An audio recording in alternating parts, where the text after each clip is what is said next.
Welcome to this week's episode of Coffee with a Journalist, brought to you by the team at One Pitch. Are you looking for a more efficient way to find and pitch the right journalist? Head to our website at onepitch.co to learn more. Our guest on today's episode of Coffee with a Journalist is Katie Atkinson, exclusive digital director of the West Coast for Billboard magazine. In this episode, Katie chats about her role at Billboard, where she tackles tons of emails every day while juggling event coverage at night, and explains how publicists can work closely with her to share timely pitches and make important connections. Welcome, everyone. This is Coffee with a Journalist. I'm Beck Bamberger, a publicist as well of quite a while, working with all the wonderful reporters, journalists, freelancers, editors, and so forth who make, frankly, the media world go round.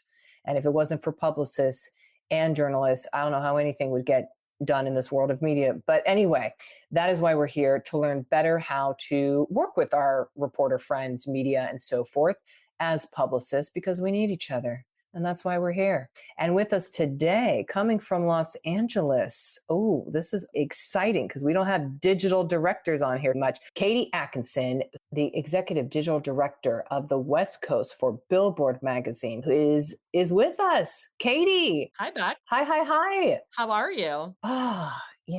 It's been a ballistic summer. It's not been boring. A lot's going on, and wow. So here we are. Yes. First, for those who are not familiar, and I do like to ask this of everyone, how would you describe the coverage now for Billboard? Because a lot of people would be like, well, it's just music, it's just charts, but there's a lot else going on. So tell us. Yeah. We've got a good mixture of the music business coverage as well as fan-facing music coverage. That is my world in Billboard, but everything we do goes back to the charts, whether it's the business or the fan coverage.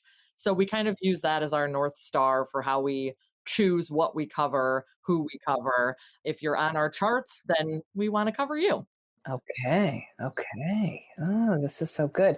Now, for those maybe is not as familiar, and we'll get to your inbox in just a second, something like executive digital director, what does that all entail? Because publicists want to know, should I pitch you or not? Yeah, I feel like my title sounds a little more intimidating. I mostly am sort of in charge of our music consumer facing news coverage for digital. And so that entails, making sure we have a website that is beautiful and works well, and also entails making sure that we are covering the right things, assigning the right stories, and just, hitting our marks there. And so digital director sounds like it doesn't quite tell you what I do. I'm also, for about half my day, our news lead. So I'm the person that is publishing every single story, assigning every single story during that portion of my day. And then the rest of my day, I am trying to catch up on many other sort of executive responsibilities that I have. So I am very much living in my inbox and seeing all the pitches come through. And I'm a good person to come to because I'm sort of air traffic controlling for like a lot of people that work at Billboard. So if it's not me that you need, I know who to get you to at Billboard. Okay. Now you mentioned your inbox. You live in there. What's going on in there? Is it crazy? You mentioned the word ballistic, Beck. Yeah, I did. I think that is actually a great adjective. No, it's a war zone in there. God forbid I take a vacation and come back to the tens of thousands of emails waiting. 10,000s? Okay. Yeah, I'm not exaggerating. Actually, when I went on maternity leave, that was like a real situation. But anyway, yeah, it's a lot of email, but I literally go through every individual one every day. Oh my God, you do. Oh, wow. I sure do. Okay. But this sounds weird, but why? Because I don't want to miss something important. Oh God, bless your soul. This might be how my brain works, but I'm like, if I don't individually go through these emails, I literally click through every email and I go quick. So there are things that I can still breeze over accidentally, but for the most part, I'm the one. I've been at Billboard for 10 years this summer, actually. And so, yes, which is legendary in this industry. My God. Oh my God. Yes. I thank my lucky stars every day. I think that because of that, people know to come to me for things. And so I don't want to miss, an exclusive, an embargo, something that I need to get to somebody immediately. So there's just a lot of immediacy in my inbox. Wow. Okay. So you open everything. I do. I mean, I've done now like 200 of these, and you think like, oh, there's a pattern. And there are some patterns, but my God, every journalist is definitely different in what they decide and how they do things and everything. So is there a system for sorting, referring back, et cetera? Are you one of those people, for example, who 3 months later responds to a pitch? That's like the publicist dream day where you're like, oh my God, 192 days later, we've had stuff like 8 months, 10 months where you're like, oh my God, but someone responded. Well, I use my flags in Outlook very religiously. Oh, okay, you're a flagger. I'm a flagger, and I don't like when I have uncleared flags. It makes me uncomfortable. And so I'm not somebody who lets something fester. I really, like I said, since I go through every email, if I don't respond to you, it probably means you can assume it's a no, but please follow up one time and I might change my mind, or maybe I missed your initial email, which happens, of course.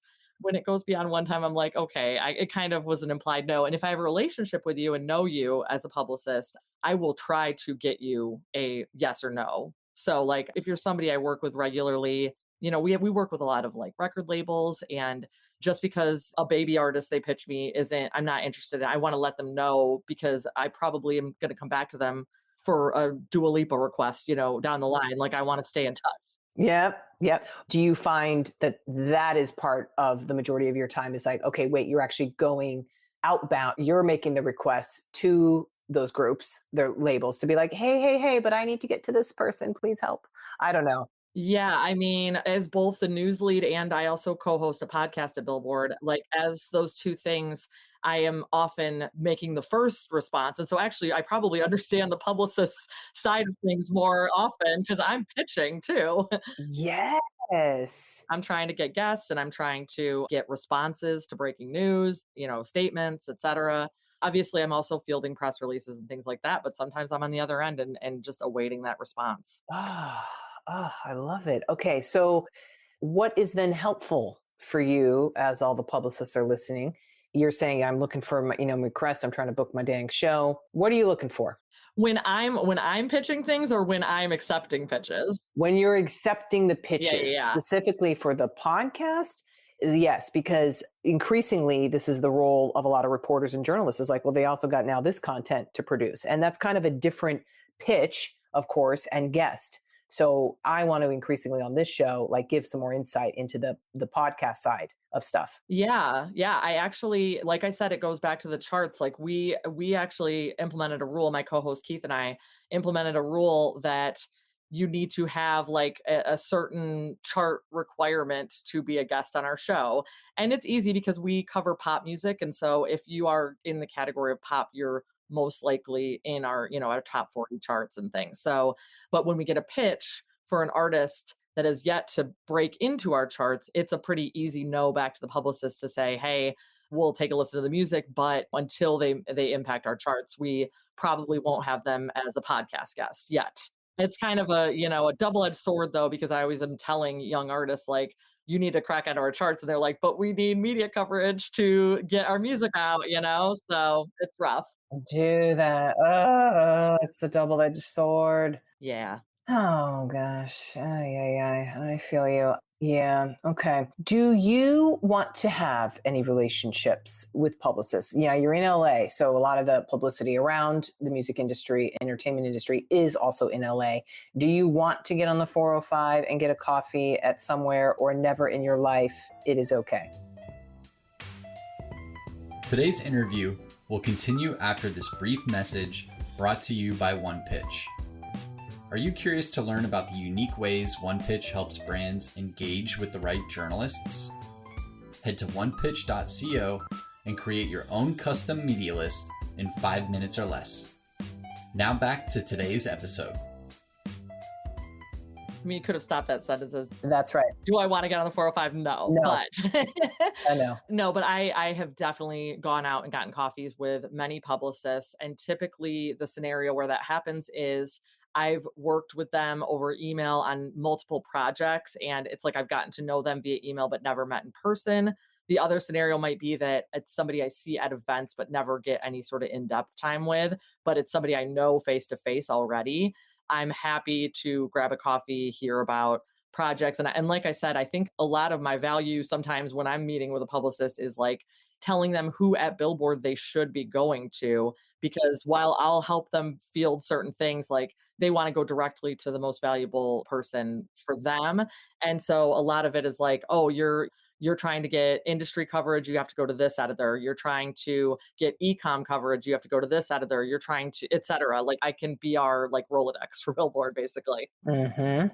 And how much of your time is that, would you say? Do you spend on that of like, and I ask that only because so many people that come on here who are more in this director, you're playing traffic control and you're helping connect people.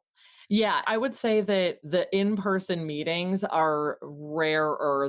I would say like once a month or something. Like I said, with the news lead aspect of my job, I'm really pretty much tied to my desk when I'm editing and assigning and dealing with breaking news.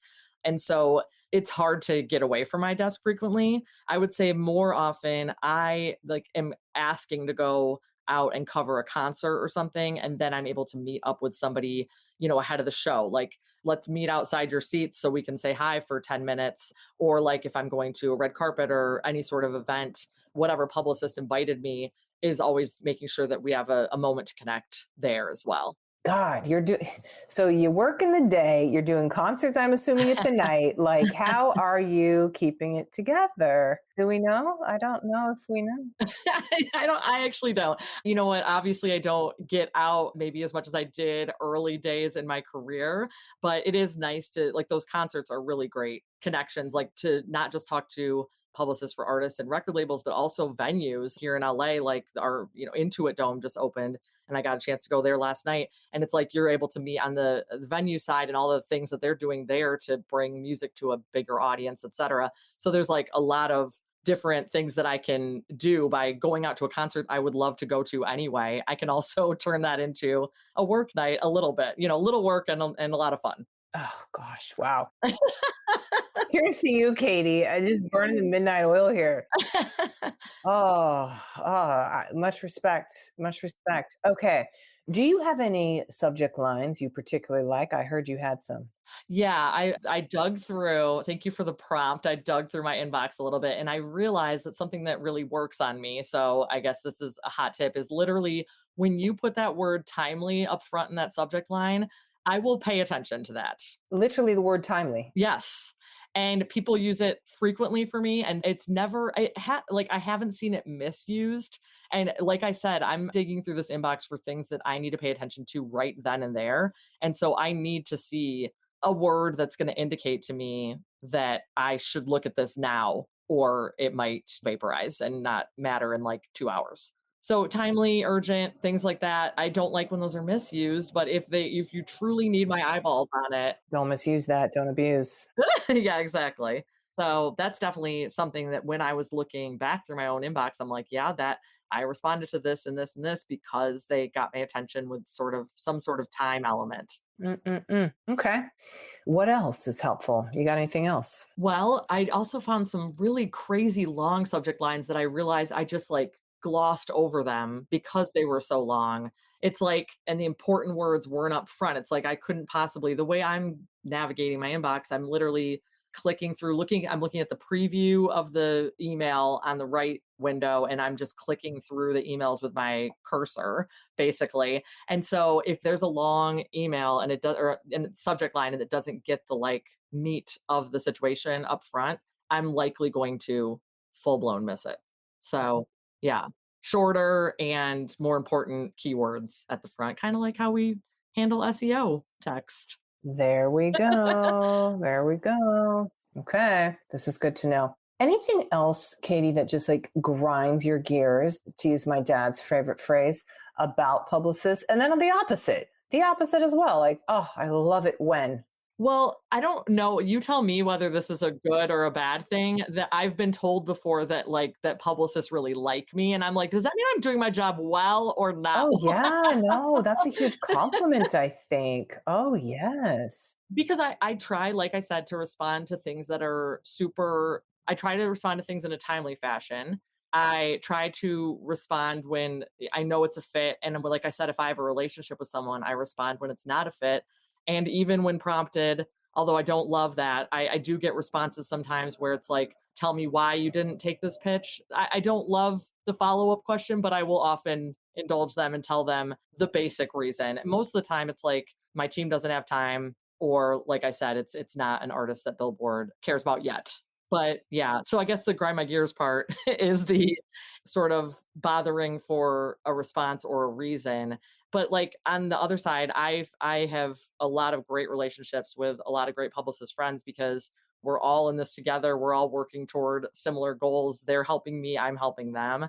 It's a very symbiotic relationship. I don't think of it as being one-sided. I don't think I like sit in a power position. Like I said, I often need their assistance for access to talent, and I often need their assistance for timely responses, just like they need from me. So in that sense, like I feel like they're colleagues that we're working toward similar goals.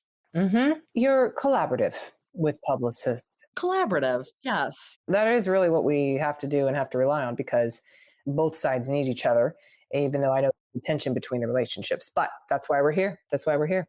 Okay, Katie, I have my quick fire list of questions. Are you ready? I am ready. Well, let's do it. Video or phone interview?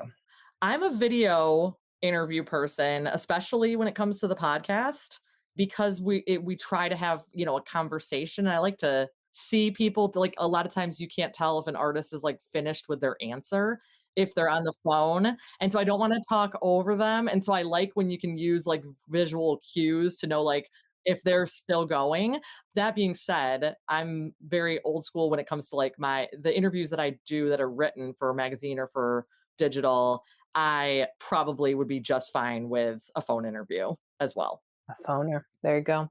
Bullet points or paragraphs in pitches? Oh, I like bullet points. I think I'm going to go with I like things short and sweet. Short and sweet. Well, that's the next question. Short or long pitches? Short.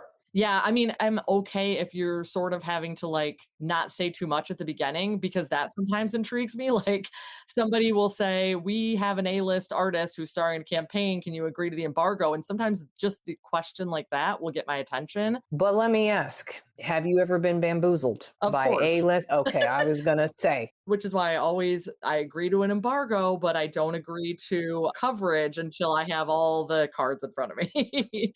That's right. By the way, can we just ask this, because I'm sure it's so fun. And I have not done that. I'm going to start doing this. For this podcast. Okay. What's the raddest person you've been able to interview? Oh, my favorite interview that I have ever done was with John Mayer, Oh, who I love, but also I got to do that in person, which I also love. I guess to answer your question, video or phone, my answer is in person when possible. Yeah, I've loved his music for decades. And then now like he's, with Dead and Company, and my dad was a huge Deadhead. So I grew up with Grateful Dead music, and he was actually touring with them. And it was just the most fascinating conversation. And I did that for the podcast, and I'm obsessed with it. I love it. Love it. I love it. Okay. Thank you for answering that. Back to our questions here. Actually, images attached or a Dropbox zip file? Oh, well, knowing how large my inbox is and the storage is limited by my company, I'm going to go with the link. Yeah, because then I don't have to shoulder the burden of the image size in my Outlook. There you go. Email or a DM of some sort for a pitch? Email, no question. The one DM I can think of that I have accepted was like an invitation to be on a podcast, not like a professional publicist pitch. So yeah, I'm going inbox on that one. One follow-up or multiple? You earlier mentioned this one. I like one follow-up, but like I do miss things because of the volume of email. I just yesterday I responded to 2 emails where people said like, hey, just wanted to flag this. And I'm like, oh my God, I quite literally missed both of those initial emails, and I was interested in both. So yeah. Okay. Direct or creative subject lines? We talked a little bit. Yeah, probably direct. The creative does get my attention sometime though. So I can't say like, no. But it's bamboozlement. I don't know. Yeah. Press release or media kit? Press release. Just straightforward. And then I can ask for more if needed. Yeah. Anytime that you read pitches, it sounds like all the time, Katie, because you are in it. I read them every day, every hour, every minute, potentially. I'm sure I've gotten probably at least 50 emails while we've been chatting. Oh my gosh. Oh my God. Wow. Wait, 50? Yeah, that It's is been not 20 minutes. exaggeration. Okay, I'm actually checking 38. 38. So I was exaggerating. Katie, you might be the record holder. I don't know on this show. I don't know. Oh no. I don't know if that's a title I'd like to hold. No, not that one. No. Okay, we didn't talk about this, so let's throw this in too. Sources. Is it ever helpful for you to have sources? Obviously, you want music industry people, but like, are there sources? Like, is there a professor of musicology that you want to have from Stanford University to talk to? I don't know. Yeah, we do expert-based stories all the time. I think the biggest example for Billboard is legal stories where we know about some big case and we are not going to be able to get the actual attorney to speak with us about this case, but we can get someone who's been involved in similar cases to speculate about what the chances are of either verdict or whatever. So that's a big one for us. Sometimes we'll do stories where we grab multiple legal experts to get their opinions. Another one is we'll do stories with crisis PR sort of experts as well. Oh, Katie. Well, hey, you can just call at me anytime. Although music is really not my area. We got other music. Anyway, yeah. Hey, everybody. You just heard Katie's looking for her. Yeah, I mean, if we see like a really rough story for like a music star, it's like, where does that person go from here? Let's talk to the people who make that happen for celebrities. Is that not every week that you have one of those, Katie? Yeah, it's frequent. It is frequent. Wow. Okay. Yeah.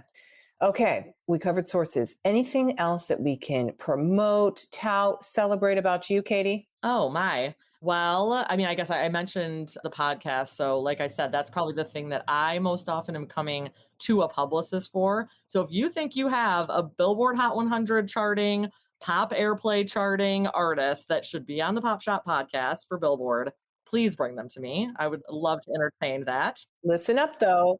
Top 100. Yes, you got to be on our charts, like I said. Yes. Okay. You have to be on the chart. That's so clear, by the way. It's nice. It's nice to have a criteria like that to be able to point to, because we sometimes like there might be like personal tastes involved. Oh, I don't like that artist or whatever. But it's like if they are charting, especially on our pop airplay chart, that's like right now, top 40 pop radio, we are interested in talking to them about their music right then and there. That's it. Yep. Done. Yep. Katie, thank you so much for being on here today. Oh, it's my pleasure. What a lovely conversation and all things music and fun and LA-ness and yay. And I actually did have coffee. So you all had coffee with me. I love it. Mine was already gone, but it was all good. Well, it's great to meet you, Beck. Thank you. Nice meeting you. Katie Atkinson, Executive Digital Director of the West Coast, not the other side, because let's keep in mind she's in her inbox all the time. Billboard magazine. There you go, Katie. Thank you, Beck. Thank you. Thanks for listening to this week's Coffee with a Journalist episode with Katie Atkinson, Exclusive Digital Director of the West Coast for Billboard magazine. For more exclusive insights about the journalists on this podcast, subscribe to our weekly podcast newsletter at onepitch.co/podcast. We'll see you next week, but until then, start great stories.